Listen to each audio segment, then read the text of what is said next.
지난해 분당 서현역 쇼핑몰에서 있었던 이 흉기 난동 사건으로 전 국민이 큰 충격을 받았는데 오늘 호주의 한 쇼핑몰에서 비슷한 사건이 발생했습니다. 한 남성이 마구잡이로 흉기를 휘둘러서 5명이 숨졌고 부상자들도 상당수가 위독한 상태입니다. 김태림 기자입니다. 토요일 날 쇼핑을 즐기던 사람들이 갑자기 뛰기 시작합니다. 한 남성이 다가가자 화들짝 놀라며 몸을 피합니다. 자세히 보니 이 남성 손에 흉기를 들고 있습니다. 현지 시각 오늘 낮 호주 시드니 외곽의 한 쇼핑몰에서 칼부림 사건이 발생했습니다. 목격자들은 한 남성이 마구잡이로 사람들에게 칼을 휘둘렀다고 전했습니다. They just said run, run, run. Someone's being stabbed. And so we were inside Dior. They closed the doors. And just really calmly, he was just walking like he was having an ice cream in the park. AP통신에 따르면 5명이 숨지고 최소 8명이 부상을 입었습니다. 부상자 중 상당수가 위독한 상태라고 현지 경찰은 전했습니다. Now I know it's a 9-month-old with a bandage in the arm and in the belly. Oh, the mother was terrified. The mother was sad. 용의자는 경찰이 쏜 총에 맞아 현장에서 숨졌습니다.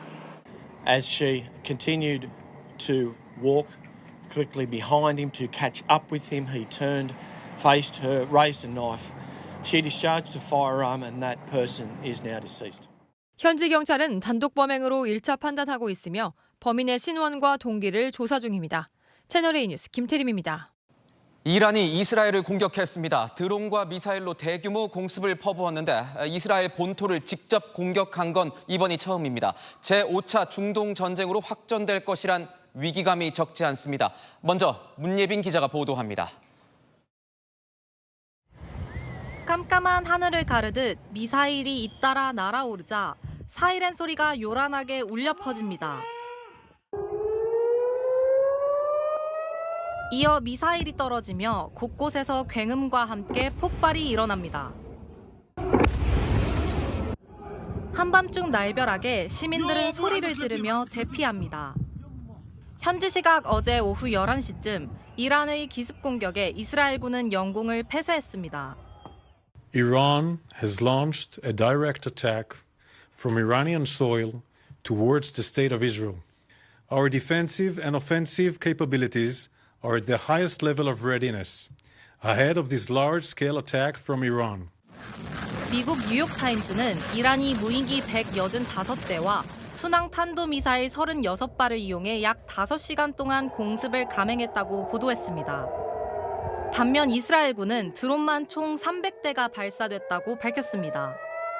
이번 공습으로 31명이 경상을 입고 7살 소녀가 머리를 다치는 중상을 입은 것으로 알려졌습니다.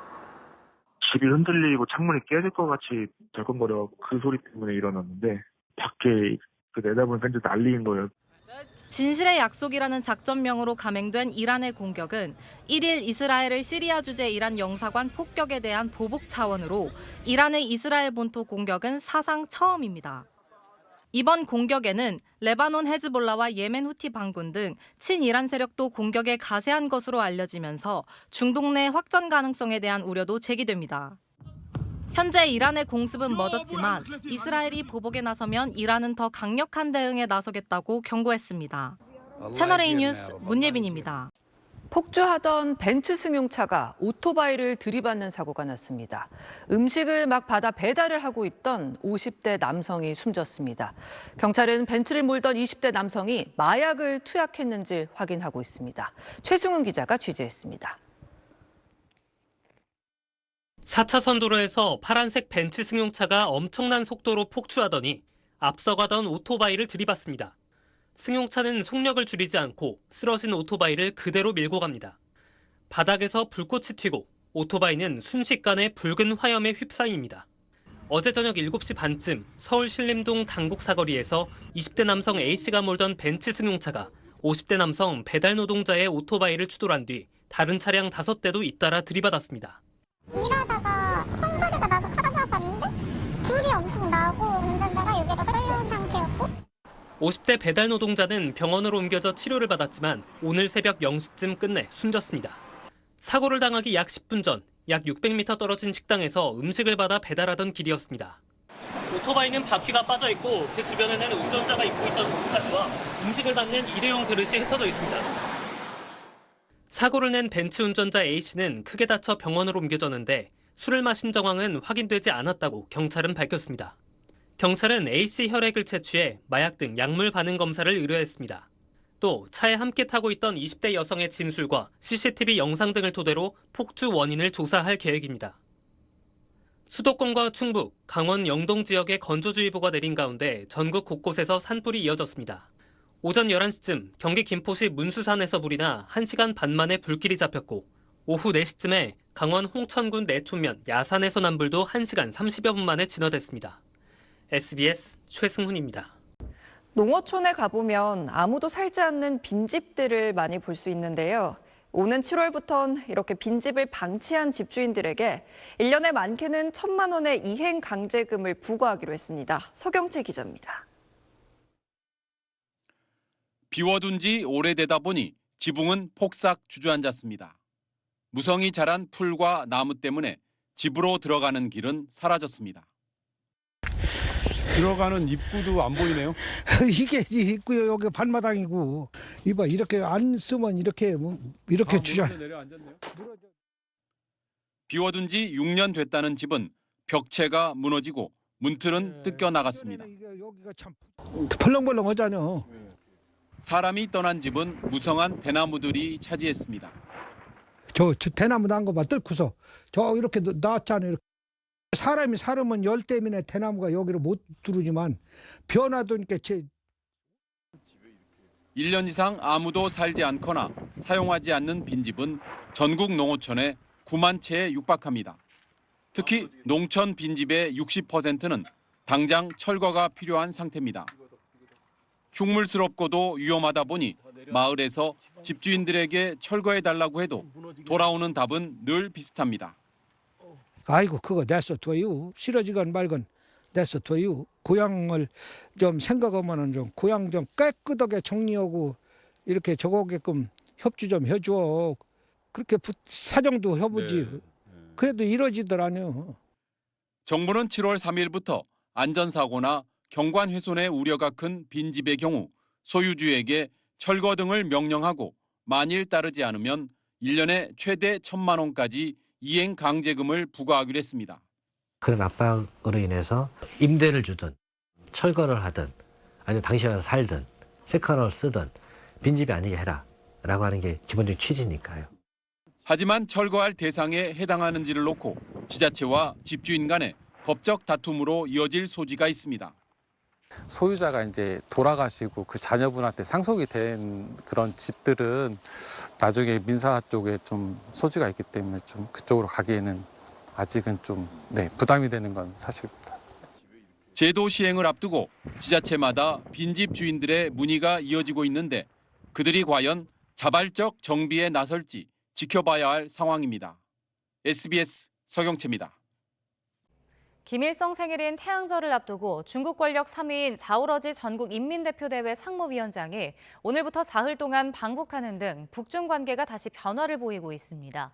이렇게 러시아는 물론 중국과도 관계를 강화하고 나선 북한이 남측을 향해서는 총선날 경고의 메시지를 날려 그 배경이 주목됩니다. 보도에 김대근 기자입니다.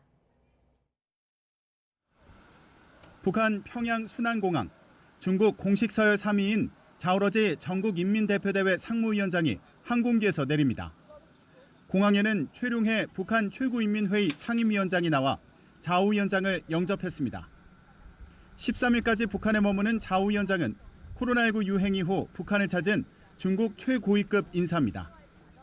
자오 위원장은 북중 5호의 해 개막식에도 참석하는데 이에 앞서 중국 예술단도 북한을 방문하는 등 양국 간 우호적인 분위기가 무르익는 것으로 보입니다. 조중 두 나라 인민의 진손의 정과 단결의 유대를 두터이 하며 평양을 방문하는 예술단은 300여 명으로 구성되어 있으며 중국의 관록 있는 예술단체들과 명배우들을 망라하고 있습니다. 우리 정부는 이번 행사를 계기로 북중 관계가 본격적으로 정상화할 가능성이 있다고 전망했습니다. 그동안 북러 관계가 깊어지는 것과 달리 중국은 북한과 거리 두기를 해온 것으로 보였는데 앞으로는 다양한 교류가 있을 것으로 예상된다는 분석입니다. 이에 따라 북중 국경을 완전히 개방하고 중국 일반 관광객의 방북이 재개되는 등 가시적인 조치가 있는지 지켜봐야 한다고 설명했습니다. 이렇게 러시아, 중국과의 관계를 강화하는 북한이 남측을 향해서는 총선날 위협의 메시지를 날렸습니다. 김정은 국무위원장이 최고위급 군 지휘관을 양성하는 김정일 군정대학을 방문해 남측의 지도와 모형을 두고 전쟁 준비를 강조한 겁니다. 김정은 동지께서는 적이 만약 우리와의 군사적 대결을 선택한다면 우리는 적들을 우리 수중의 모든 수단을 주저없이 동원하여 필살할 것이라고 확언하시면서 북중러 관계를 강화해 한미일 안보 협력에 맞서고 내부적으로는 남측에 대한 적개심을 고취시켜 내부 결속을 다지려는 의도로 보입니다. 군정대학 가가지고 이 대남 적개심을 고취시키되 미사일을 쏘지 않는다는 그런 측면을 볼 때 아마 그 총선 이후 한반도 정세 침체 그리고 북중 관계 강화 이런 전략적인 측면에서 수위를 조절하고 있는 것으로 분석합니다. 하지만 오는 15일 태양절 전후나 25일 조선인민혁명군 창건일 전후로 위성 발사 등 다시 도발에 나설 가능성은 여전해 보입니다. YTN 김대근입니다.